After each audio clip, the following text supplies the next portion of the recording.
what is the, so I get this question often, how many properties should I put in LLC? Is it a property count? Is it how much equity that you're kind of leaving yourself exposed to? Like, how do you answer that from your angle? So I don't know if I've had that question asked to me a lot, and it takes a couple of different heads to make that decision. It's, you want to look at the values of your properties and see the amount of coverage. So you're going to make sure, the math adds up. You don't want 50 properties with $1 million policy covered on $1 million policy. That's going to cover you. If multiple things happen, you're done.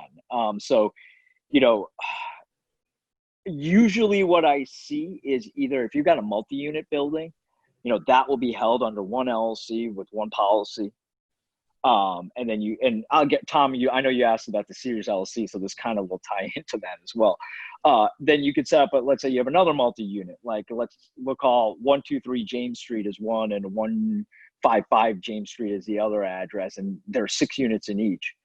My recommendation is setting up an LLC for each one that'll protect it. So that way, let's say something happens in 123 LLC and a person gets hurt, and 123 LLC and 123 James Street and 155 James Street are both under the same LLC. Your asset base in which they can go after for liability is much bigger because you've now got 2 buildings. But if you separate it out for LLC purposes, you're protected. Don't forget, you're going to have insurance, but these are really like worst case scenarios that I'm talking about. But there's most people that I've seen, if you got like Tom, you're talking about your single family house that you just got, that's about $72,000, but it may be upwards big of one. 150. Oof. Yeah.